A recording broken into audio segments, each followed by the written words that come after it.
What you are seeing is the giant bird market, filled with thousands of mostly wild-caught animals and several thousand visiting spectators and buyers. Events like these occur in China, Indonesia, and elsewhere in the Far East, and are widely condemned. But this scene is not Asian, it's right here in England, in fact, in Stafford, on 10th of October 2004. And if wildlife traffickers and a few DEFRA officials who enjoy bird keeping get their own way, sights like these will be commonplace throughout Britain. The sale of pets at markets was outlawed in 1983 because of inherent welfare problems. The animals suffered. Now, a proposal is being considered to once again legalise selling pets at markets, so they may suffer again.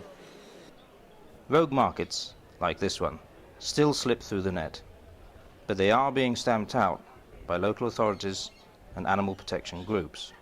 The Stafford Bird Market, despite numerous regulations imposed by the local council and DEFRA, broke the law and caused animal suffering on a grand scale, proving, as if proof were needed, that no amount of regulation can clean up this bird mess. Under the Wildlife and Countryside Act 1981, pet birds must be kept in cages large enough to allow them to spread their wings. Minimal though even this privilege seems. Illegal cage sizes at pet markets are common, as are dirty cages. These birds weren't even afforded the luxury of a tiny, dirty cage. This cage has no feed receptacle. The food has instead been scattered on the floor, where it becomes mixed with the bird's excrement, which encourages disease. This again breaks the law and is a common feature of pet markets. Throughout the day, birds' drinking water was found to contain food and excrement, yet neither the organisers nor the traders made any attempt to replace the water. Again, this contravenes the Pet Animals Act. Some cages were without any food or water.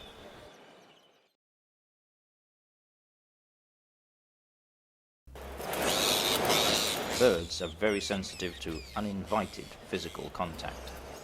To most of these birds, a human is perceived as a predator. A predator reaching after a caged and trapped bird is a frightening experience.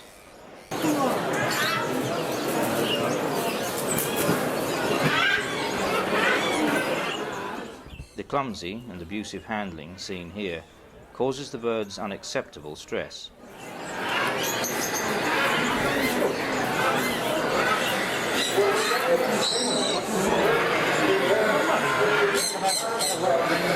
Imagínate que el estrés que tiene el barbicho este.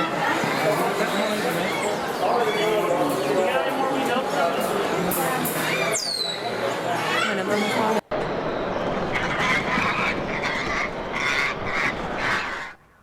For many birds, having perhaps formed social bonds in the crisis, being wrenched away from partners adds to their turmoil.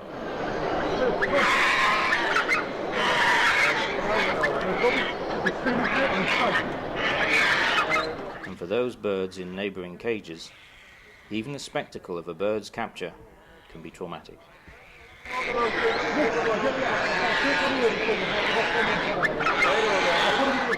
For those birds that had paired for life, the grief for their lost ones often proves fatal.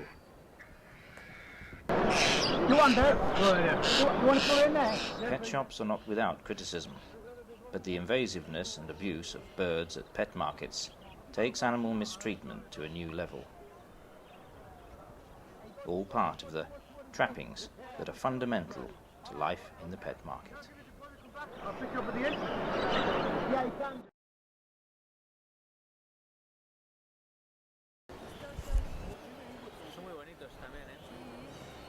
According to our expert avian behaviourist, the birds seen here are not perching because either they are immature or they're very sick. Either way, their demeanour and position tell us that something is wrong, but no one seems to notice. Frustrated at its thwarted attempts to escape, this Patagonian conure exhibits stereotypical pacing behavior.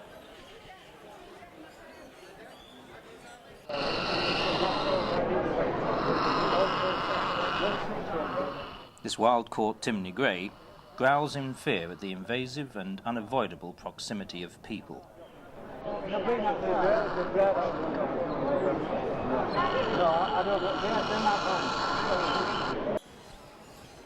An Amazon parrot has plucked out its own feathers, one of very many birds at the market in a similar state. Feather plucking can signal a range of medical and/or behavioural problems relating to stress.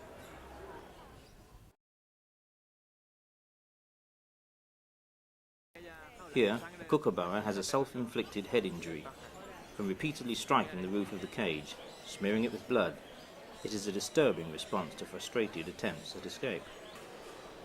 The lack of feathers on this bargain bird may have various causes: the highly contagious and lethal beak and feather disease, self-plucking, or injury inflicted by other birds.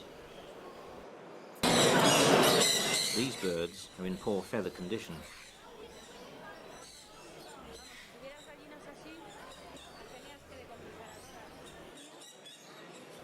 And here again is another case of a bird definitely not fit for sale.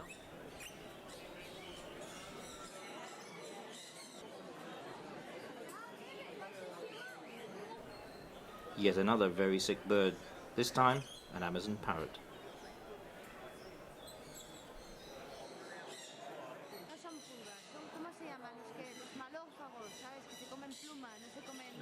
Poor feather condition has several causes. External parasites may be responsible in this case. Exposure to such pollutants as tobacco smoke also causes serious problems. Here, a trader puffs on a cigarette and then leaves it, still lit, and close to cages and crates of birds.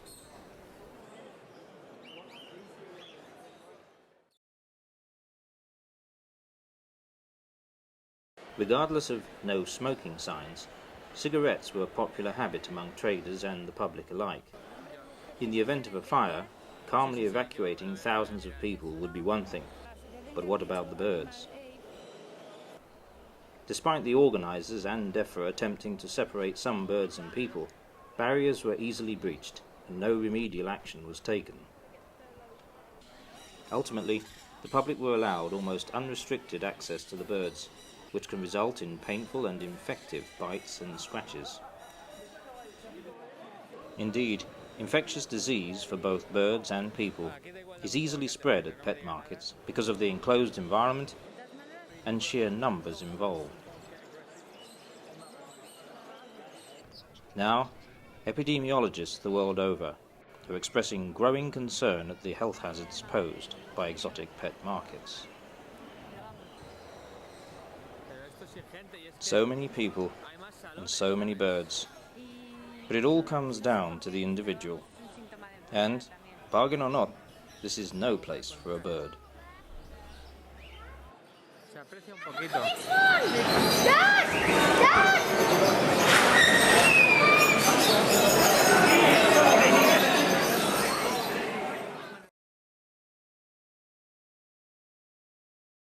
A wild animal in a cage is a disturbing thought.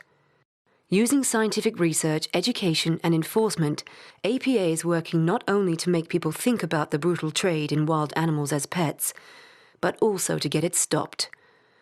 The Animal Protection Agency is closing the net on animal abuse.